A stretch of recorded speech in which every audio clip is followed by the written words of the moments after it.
Hello, dear students. Today we shall discuss the major themes of The Merchant of Venice. We have completed this play, this comedy, through the important passages and their explanation. Now we are going to discuss some of the important questions as well as some important issues regarding the Merchant of Venice. So, first of all, we are going to discuss the theme of the play. So, there is not one theme of this play, but there are certain more than one themes in this play which are prominent and which we should discuss them, we should understand them. I hope you know the story very well of this play, what about this play is, and who are the important characters in it, and how the play uh, ran or that took place in the different acts or in the different stages. Now, when we discuss the theme of this play, so the first theme that we find in this play, in this comedy, that is reality and idealism. That the play has been structured partly on the contrast between idealistic and realistic opinions about society and relationship. So, the ideal view about the society is different from the real view of the society, and this has been depicted in this play.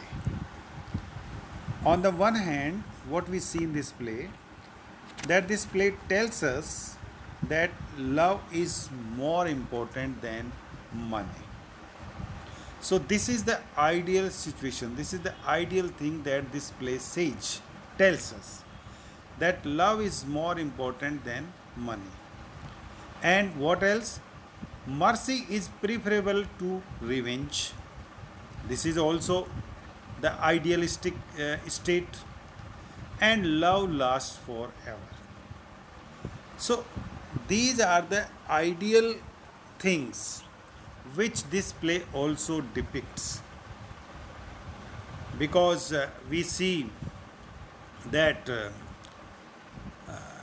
if you see the examples from the very beginning, you will find that there is love between Antonio and Bassanio. They are friends, close friends, and therefore Antonio gets ready to get the loan for his friend Bassanio. And mercy is preferable to revenge. That is also there. Idealistic state, idealistic situation is there. That mercy is preferred than the revenge. There are the lot of requests you have seen that are made by the courts and the dukes and the others, advocates, etc., to forgive Antonio. But Shylock is adamant. He doesn't want to forgive Antonio.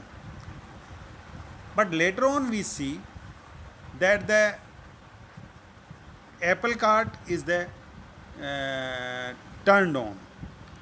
That is, that the situation changes, and the advocate, the Portia, turned the table other side. That is, that Shylock is determined to be a guilty, and he is given the sentence of to pay the money to the state as well as to share his property to his daughter. Penalty is laid or imposed upon Shylock. But then we see that the mercy is preferred. Portia also requests Antonio to have mercy on Shylock, not to take his property. And the state is also not so strict for him. So, on the one hand, we see this idealism, these ideal things in this play. But the reality is different, that we also know.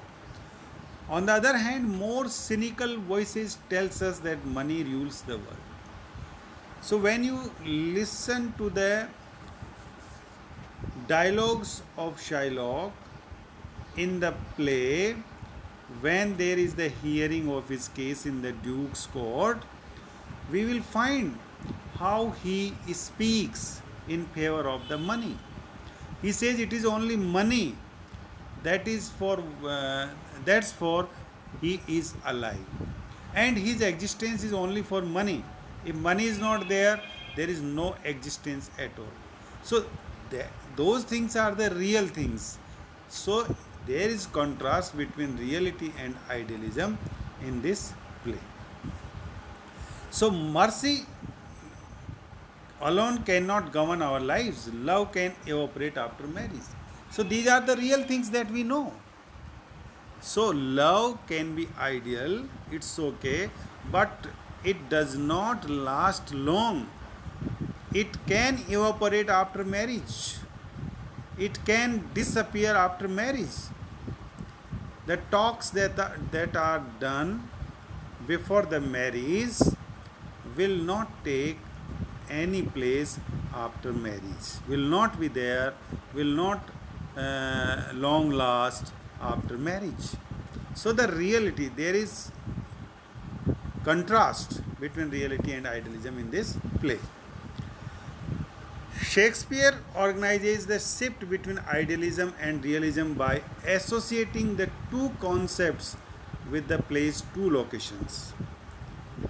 There are two locations we have. One location is that of the Venice, that is the city of the merchant, and the city of merchants, city of usurers, the city of cynical young men, etc. Whereas the another city that we have here, that is the Belmont, which is in contrast, the land where fairy tales come true and romance exists. So these two cities, they are organized by the playwright William Shakespeare, and associating the two concepts with the play's two locations. So these two locations have the two things, that is idealism and the realism. So Venice is the symbol of realism, whereas Belmont is the symbol of idealism. Belmont lives in ideals, whereas Venice lives in reality. So this is the one theme that we have in this play. The second theme that we can discuss about this play is the mercy. So mercy can also be the theme of this play, because the Merchant of Venice begs the questions, does mercy exist in the world? So this is the major question, and this play asks this question, does mercy exist in the world? Between religious intolerance and personal revenge, the play seems devoid of a merciful being. So we human beings in this world have religious intolerance, personal revenge, but do we find mercy that is existing in them? So, however, against all the odds, we see there is the example of mercy, that is Portia. She does manage to bring out some mercy in Venice, because Venice is the city of the reality. Venice is the city of merchants, usurers, city of the cunning people, city of the prejudiced people, the city of the hatred people. Christians hate the Jews permanently, as well as the Jews have the prejudices against the Christians. But it is Portia who manages some mercy in Venice. That is, when Shylock faces execution for his crimes, that is the penalty. It is Portia who persuades the Duke to pardon him. So Portia requests the Duke to pardon Shylock. Otherwise, Shylock was a villain. Shylock was a criminal. Shylock was convicted. But even then, Portia requests the Duke to forgive him, to pardon him. She then also persuades Antonio, as I told you, to exercise mercy upon Shylock by not taking all of his money from him. So she also tells Antonio to forgive Shylock. So in this way, she has managed mercy in the city of Venice. So here Portia's presence turns the proceeding away from violence and towards forgiveness. So because of Portia, what we have seen that Shylock was adamant to take the pound of flesh of Antonio. Everyone was requesting him, but he was adamant. So the violence was there. The violent views were there. The people were the violent.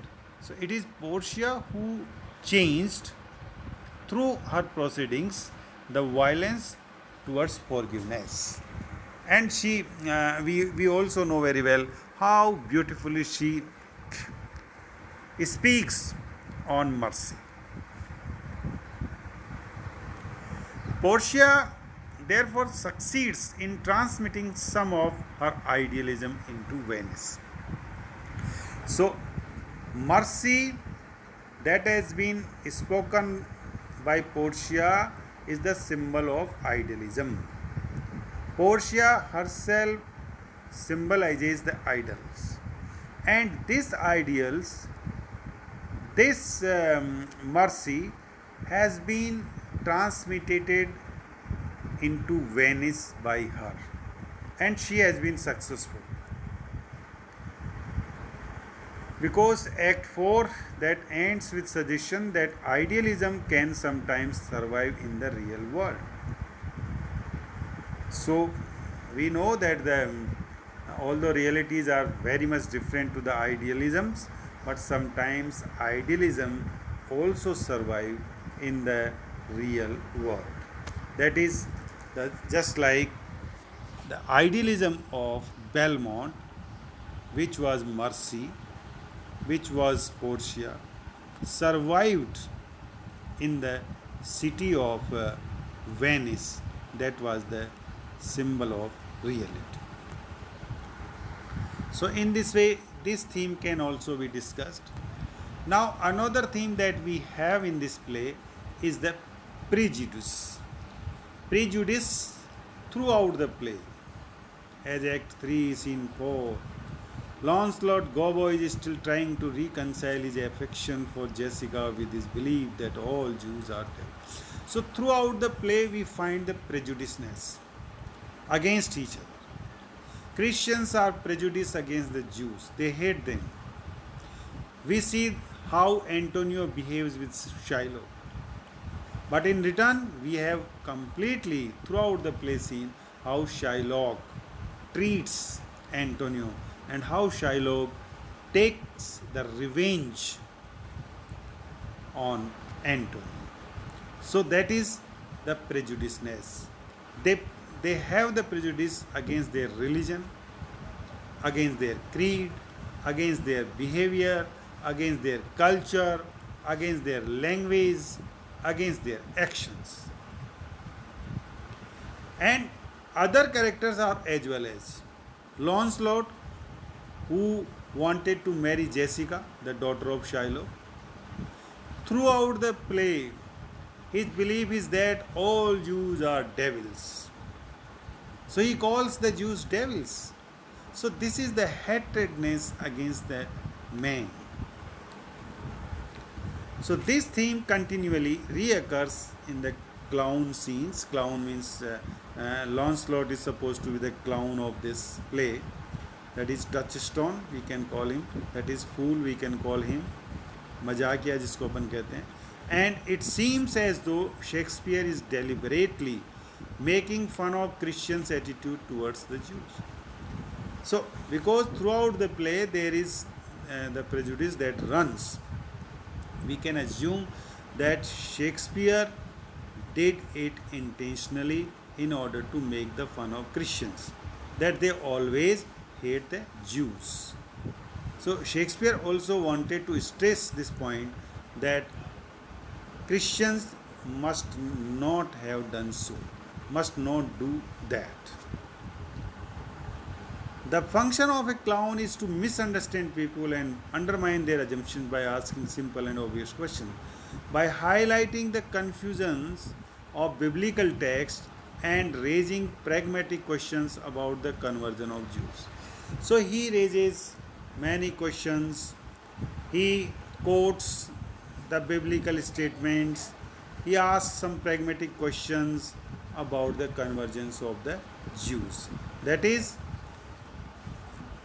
they think that Christians are superior than the Jews. They think that the Christians are more sophisticated and mannered than the Jews. They think that the Christians are the angelic, or we can say the symbol of goodness, where the Jews are the devils or the symbol of the worse. So in this way, Lancelot demonstrates the absurdities and complications that arise from the automatic damnation of a religious faith. So there are certain absurdities, there are certain bad practices, complications of the religions which have been here put up in this play by this fool or by Lancelot. And ultimately, Lancelot prevents the play from simplifying life too much. Beneath the apparently clear-cut cultural divisions in the play is an awareness of complexities of the real life. So, cultural division can clearly be seen in the play. That is the Christian culture, that is the Jew culture. Their habits, their manners, their talks, their prejudices, and their ideas, their perceptions, everything is contrasting.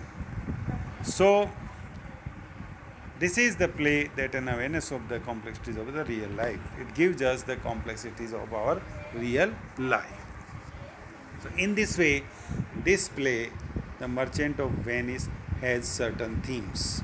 You can also explore other themes as well as.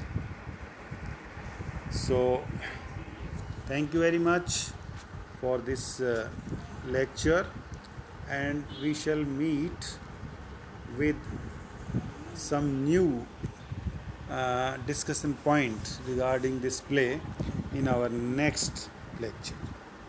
Thanks.